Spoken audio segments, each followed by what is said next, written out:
Okay, guys. Here's an update on my tractor. I got the fuel tank back under it. I don't know how well you see it, but there's a fuel tank all up under it. The reason why I got disconnected, because I'll show you what I've been doing.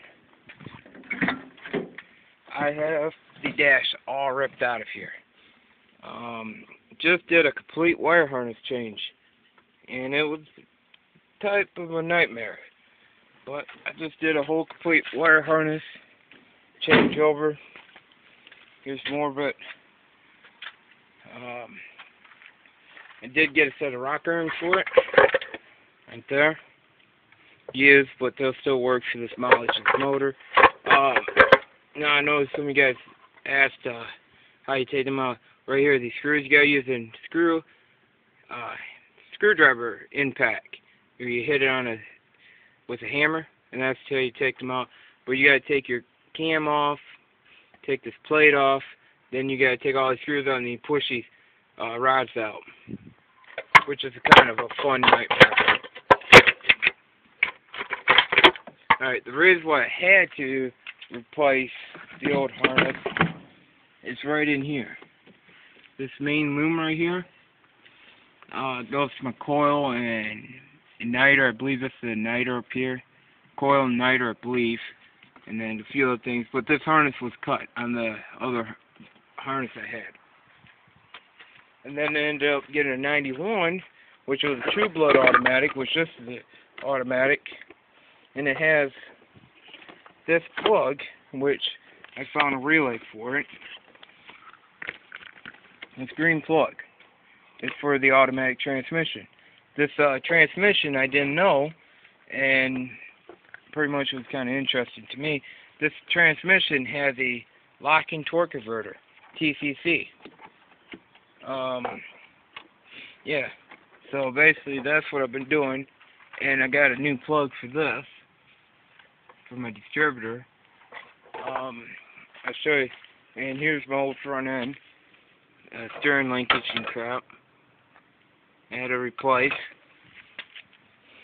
But the thing I had to do, and the reason why you guys wonder why I got a coat on, this is July 28th, and it's 60 degrees out at 2 o'clock in the afternoon.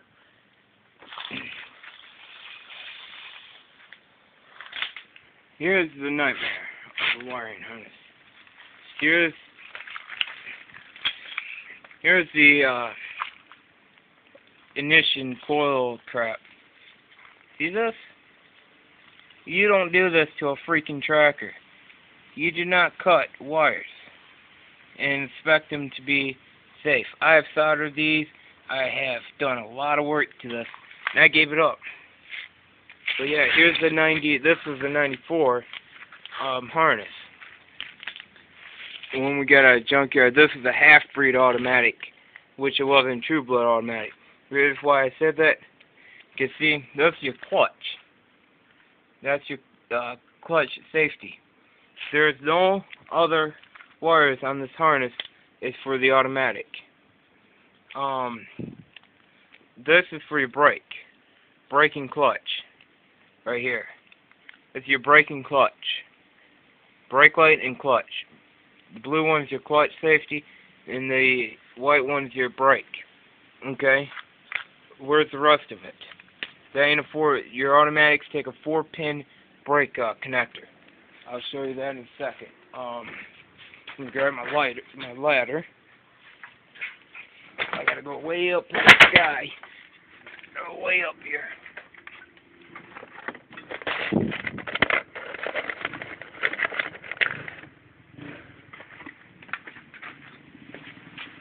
Now here's the 4-pin.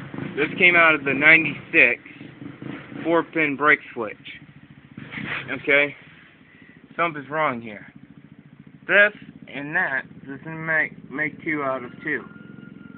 Something's wrong there.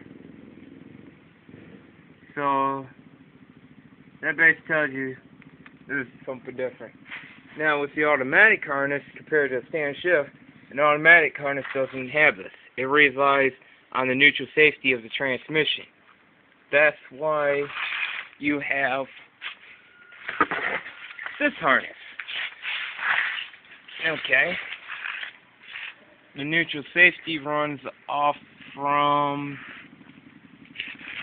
these two, I believe. I believe it was these two that it runs off from. Or it could have been these two. Don't know, but it's one of these connectors. But one for your neutral safety and blah blah blah. And one needs it for your lacking torque converter. And here's the harness. I've tried to fix it, and it's all miserably. But the difference between the 91 and the 92 harness, I have a Sport. I got 92 Geo Tracker Sport, not an LSI. It's Sport, which is way different than the LSI tracker. Now, with my 91 automatic True Blood harness, this wire is part of this connector over here. Let me find the battery. That's the battery right here. It's part of your map sensor. So this wire and this wire are together in this aluminum harness, and then you gotta separate that. Then when you pull that away, then that's what you have. You have your transmission. You have your your automatic tranny relates to this. Okay? If this makes any sense. This is your solenoid start wire. So you start the tracker. Now with this, with this wire in play of it, that wire right here was relaying to this wire, which was bypassing my automatics, so I could start any gear I wanted. So now, since this is out of the question, I only have this to start it. So then you got this, then you got your alternator, your temp sensor, and a few other connectors in the loom, and then your oil pressure sensor. That's what's in that loom of the 91. Then to this, everything on this harness, from what I know, everything's the same. You just got a few other plugs here that you don't have here. You got two miscellaneous plugs, which everything is the same. Hang on, let me get you back to my tracker. Oh, you can't see, that's too freaking dark.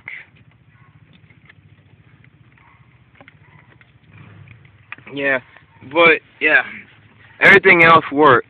I mean, yeah, I can't do it now. I have the dash back in, but I should have thought this yesterday. But other than that, you got everything the same. And you guys are wondering why the shifter down like that.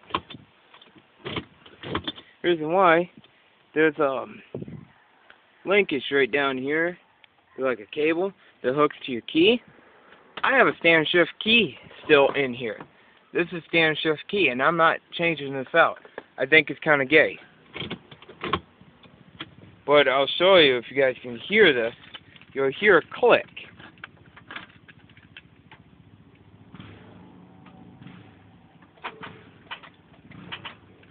Here, let me guys put you down here so you can hear me.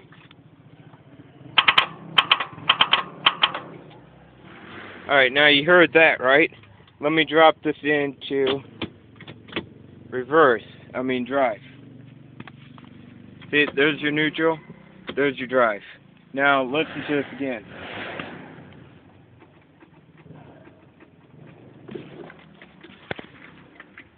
I'm turning the key and she won't click. Push that up. I can click it. And don't worry. My neighbor has got an annoying ass fucking quad that I'm going to kill the cocksucker with. But anyways, yeah, that's your neutral safety in this thing. And it does work. I still haven't figured out what this gate thing is yet. I don't know. Probably something dealing with the automatic. I don't really know. I don't know. It's never worked since I had this tracker. But yeah, there you go, guys. That's the difference between the automatic and stand shift trackers. I found out. There ain't much between them, but there is some on the torque converters, which I've never known. So, yeah. So when you guys are looking for harnesses, if you got a stand shift, make sure it's a fucking stand shift harness. If it's an automatic, get the True Blood automatic, not a half-breed automatic. A lot of people go with this problem of putting a, taking a stand shift harness like I did, which I didn't know crap about the Geos, automatic and difference between an automatic and stand shift until now. The difference is your True Blood automatic harness won't have this wire, which I didn't know that. That's why my tracker was like a moped trying to take off, and I thought it was kind of hilarious. I mean, a moped can go faster than I can on takeoff, unless I power shift this piece of crap. But yeah, that's pretty much the only difference I actually see in these wire harnesses. But other than that, there's bloody not much here left of a difference of a tracker. Now, I'll tell you guys if I find out the brains are different, but I believe all the brain is for on those early 90s before they went to OBD2, I believe the only thing they're for is charging the tracker. It's to charge the tracker, charge it in the ignition to basically give you the spark to the coil, to the distributor to give you spark to get it started. And that's pretty much all I know that brain's for. I mean, and also it deals with probably your fuel. It deals with your fuel injector. Your bolt style fuel injector. Your fuel pump. I believe, yeah, it deals with fuel pump. But other than that, it really don't have anything to do with your automatic tranny. Because like I showed you here, only thing I possibly could see, and I don't see this having it, maybe the OBD2, but I don't see the brain actually controlling that transmission. I think it all deals with a relay, like one of these relays. That's all I think it is. It's dealing with one of these relays. That torque converter, clutch lockup, dealing with the relay. The brain detects that there's so many RPMs, I'm assuming, or it's controlled by the distributor that sends out to the wire harness. But I really don't see how it would work because it uses a relay to click in that torque converter. Now, like my mom's truck, that ran off the brain. The brain locks that torque converter in. So all this old tracker's doing is using a relay.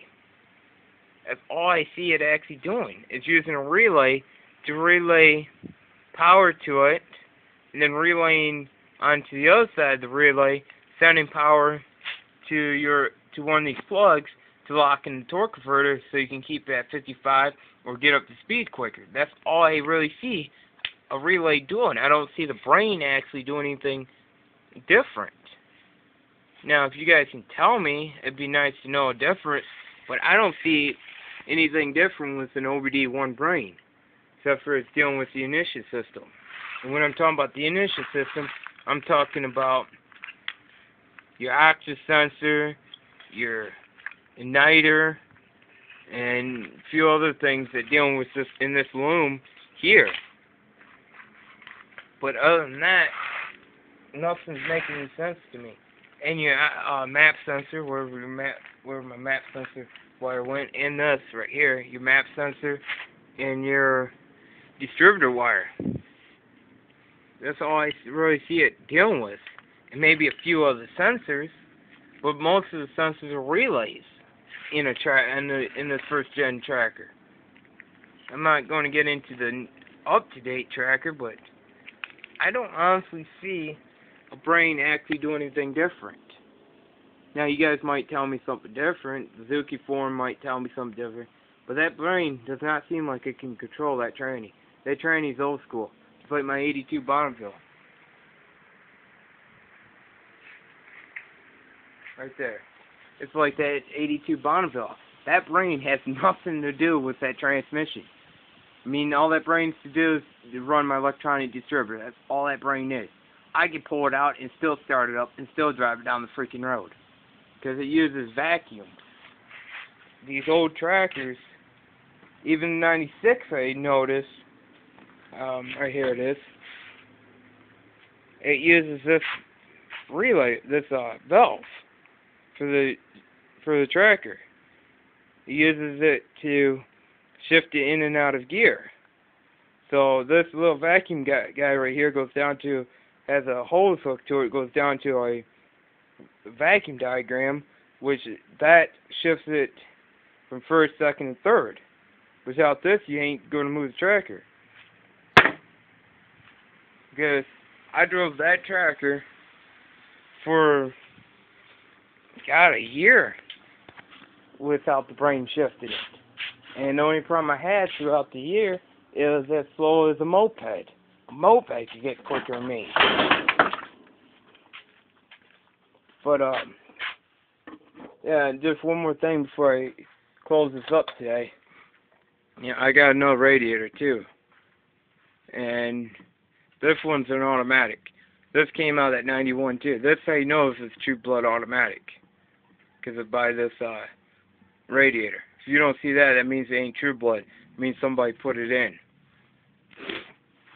I mean, on that, and here's the distributor from the 91 too. Which you can tell there's a difference, because mine don't even look like that.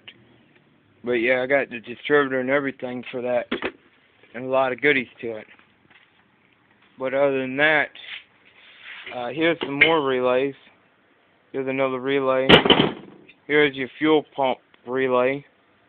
I mean, that's all I see it actually run is relays and relays and relays. And right here's more of them that I'm showing you. There's some there. There's another one here. That's all I see this ever using is relays, relays, and relays. So, guys, please tell me. I don't see it. I don't visually see that transmission dealing with that brain.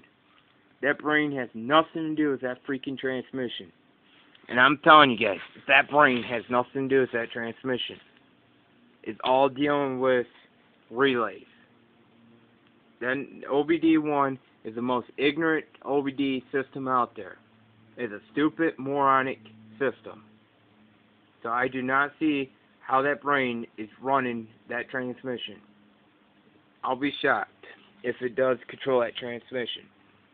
But other than that, I don't see it. You guys tell me a different. Alright, have fun, guys.